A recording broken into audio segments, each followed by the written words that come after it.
Well, just had a very productive camp, an energy-filled camp. Lots of people bouncing around, doing things right. A lot of fun. Easy to coach this group. Very excited to get them to game week and have an opportunity to play a game. We're releasing a new depth chart today. It is kind of combination of updating since the beginning of camp, plus obviously we got a game this week.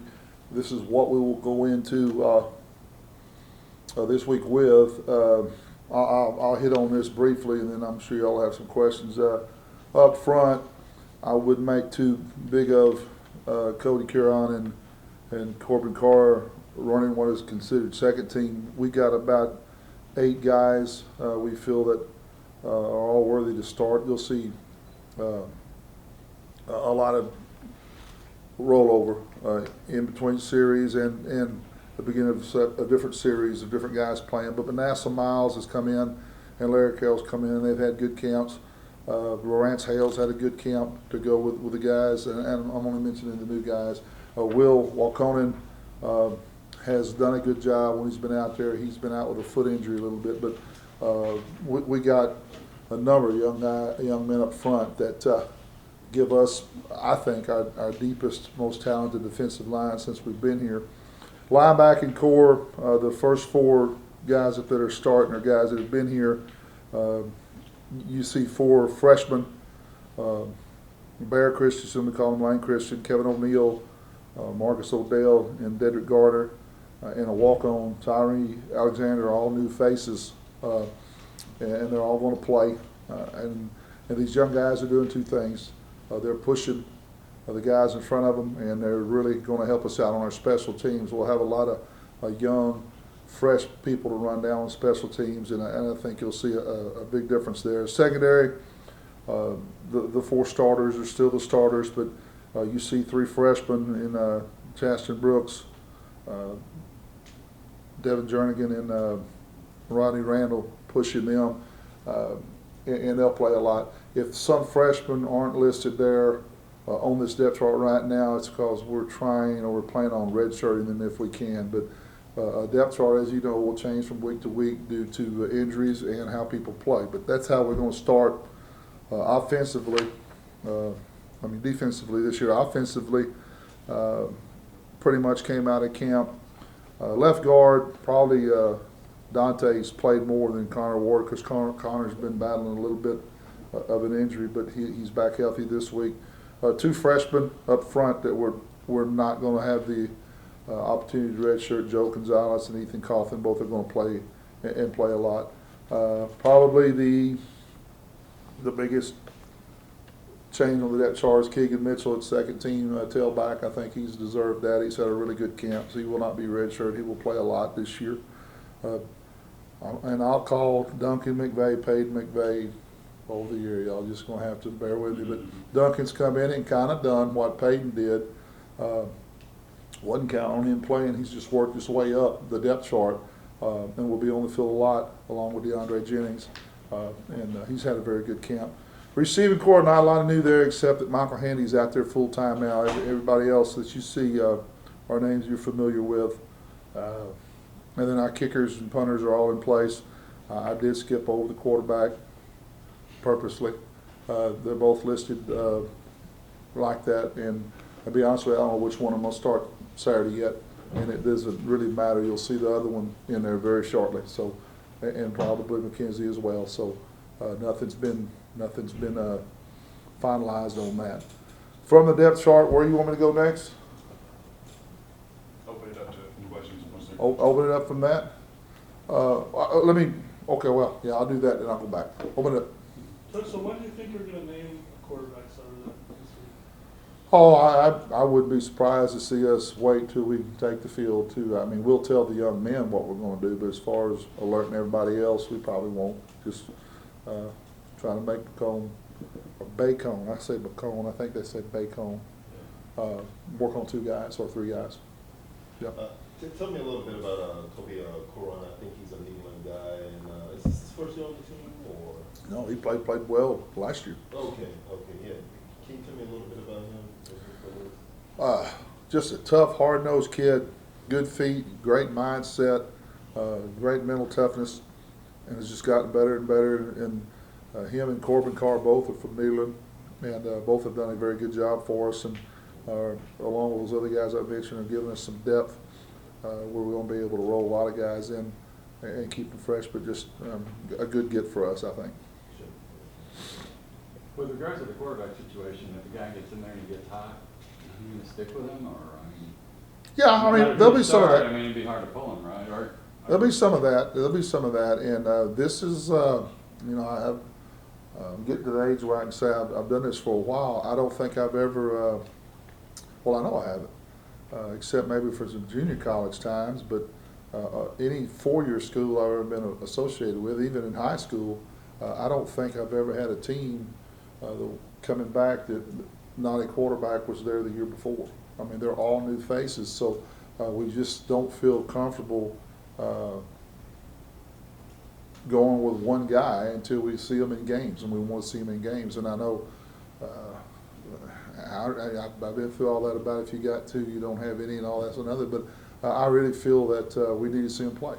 I was going to say, so you treat the first two games maybe as NFL type exhibition games, and then when you play Sam Houston, It's hard to call Bacone and Baylor exhibition games, but I understand what you're saying. You've got to have somebody nailed down for the number one spot by Sam Houston. Well, conference play definitely is more of an emphasis and more important to us. I will say that. But yeah, and we will use these two games, and we were going to give them opportunities to play in games. So if a guy is hot, then you still might put the backup in to see what he. We still might. We still might. Yeah. Early. What is one thing you've learned about your football team that you didn't know starting on August the 7th?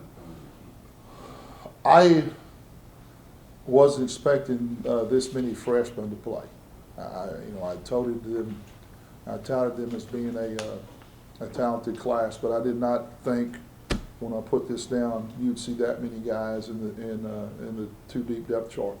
I was planning on redshirting more of these guys, but they just made the push, and my philosophy of freshmen hadn't changed. If we're not going to redshirt them, they're going to play. So you'll see these guys out there a lot. With that, though, is that a factor of just your freshmen doing a lot better than you expected, or just maybe not the production that you want to see from your returning guys? No, I'm very happy with our older guys. I'm not down on our older classes at all. I just think these guys have come out and made a case individually at their positions to get on the field. No, I think our older guys, especially our seniors, have done a good job of leading. We've gotten through camp with very few problems. They've done a great job of pushing this team. They show up every day on time. They work.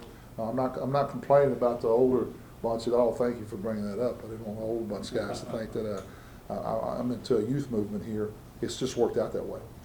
How do you think the quarterbacks are going to respond this week, knowing that nobody's going to have the starter, but they'll know closer to game time?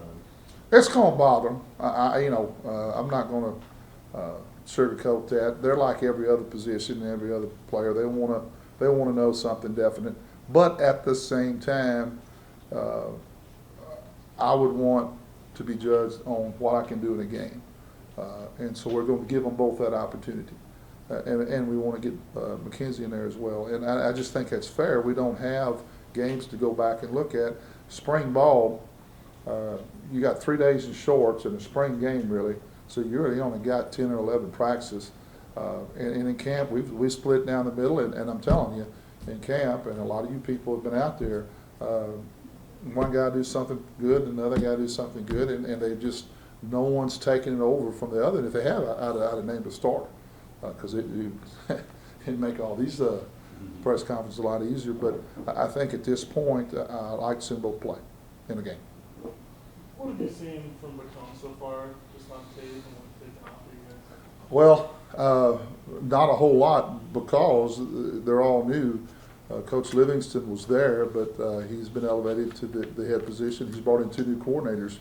Now, Daryl Mason, the offense coordinator, is about my age. He's been coaching about as long as I have. He's coached in our league at Northwestern. He's been at Tulane and some other places. And we look back and try to get an idea of what he's done at places in the past. And then Coach Campbell, same way. He's brand. He didn't get everything this summer. They were a 4-man front. I hear that they're going to a 3-man front. We don't know. So personnel-wise, we just, like us, we got an updated depth chart on them today. So we're going back and trying to pull some old film from last year and look at individual players. But as far as scheme goes, it's going to be difficult for us. We're going to have to do a lot of guesswork. So you're going into Saturday's game, with a mystery to the solve, huh? Yeah, it's very similar to the Grambling game last year. Coach Fobbs took over from, he came from McNeese to Grambling. We didn't really know a whole lot what they're going to do. They knew a heck of a lot about us. And this game will be very similar to that one. We'll have to do a great job as coaches and players of adjusting in the first quarter to what we see. What's your goal? What do you want to get out of this game? This first game? Clean game, a game that we make less mistakes than they do. I've been very pleased in camp. We've really cut out on mistakes. Play well at units. See these young guys get out there and play. Really have a great opportunity to evaluate our quarterbacks and just play an overall clean, hard hitting, hard playing football game. With Baylor looming, though, do you think your players are possibly looking ahead to that, or? I don't know. I don't know. I know that after Saturday's South Dakota State Montana game, there was some talk about Sam Houston. So it just is just human nature that they were sitting number 2. That may be number 1. We've had some talk about Baylor, but we've had a lot of talk about Bacone. I mean, it's hard to look past your season opener. I don't think we will. We know what's coming, but we're very excited about getting to play a game. I mean, we're tired of playing and running into each other, and so I don't think we're looking past this game at all. I really don't. Now, what are you going to be able to tell about your football team by playing a game that you can't tell in scrimmage? By playing Out of all of it, and I know we got a number of the guys back. Out of all of it, there's 2 things: adversity. When something really doesn't go well in a game, is completely different from when something doesn't go well in practice. And so the first adversity we got to handle is something you see in your team, and then on the other side, also success. When you do something right, how they're going to respond, if they're going to be able to go on and play the next play. And you start learning some of those things. I remember Mark Roberts, the first game last year, scoring and getting a penalty for celebrating. Those kind of things that you don't get to see in practice. And those are the kind of things you want to see. I want to see us take a big step as a team and learn how to play. Even though we got a number of players back, this group has not played a game together, and that's what you learn in the first game. What have you seen from Andy so far, receiver, and how's that transition kind of been from? It's been a very good move for us. I thought Michael was not getting the reps at running back with the emergence of Keegan Mitchell and Carl Harris and I forget, Emmett Raleigh, both healthy and moving. And we really had 5 guys back there along Cade Harrington, and he was not getting a lot of reps. We're looking at the receiver, even though we're kind of pleased with a few of them. We're definitely not 5 deep at all wide receivers. So it just made sense to put him out there. He's going to get to play more. He's going to be involved more. He looked like he has never missed a day out there. He went in and started making plays. The first day, he's a smart guy. He'll learn the routes or relearn the routes, and it's been a good move for our running back situation and for our receivers. He's taken a position that's really a strength and has made it stronger. Another one of your receivers, Devon Brown, just kind of maybe a different sort of guy. He's a senior, but you got Beckett's in there, and then of course you've got the Georgia transfer. Do you feel like he's kind of overlooked sometimes because of that? Well, yes and no. He does, but then again, he made 2 plays for touchdowns in the last scrimmage. So it reminds me a little bit of the first year when we had J.J. Hayes and Marcus Jackson. Everybody was trying to talk about it, and it seemed like Prejean kept making big plays for us, and Devin's going to have that opportunity to be kind of overlooked, and he's a big play guy. He's a good player, so he'll get his opportunities. So you're in 6th year now since starting over. Is this the first time you're gonna not have a player from that 2010 first team out there for you guys? Maybe, yeah. Yeah, Caleb, there wasn't many. I think Anthony Beard maybe, and Caleb was about it last year. But yeah, I hadn't thought about that. You're right. Did Anthony Beard come back? Or? No. You knew that. So what's that like for you knowing that, there's no one there from that first year and you've kind of progressed the program forward since then? Well, it's starting to make me feel old. It's kind of a pride thing to know that we're to that point, that we've gotten there as a program, to replace players that have been here all the way up through is to say something, and it kind of makes you stop and realize where we are as a program.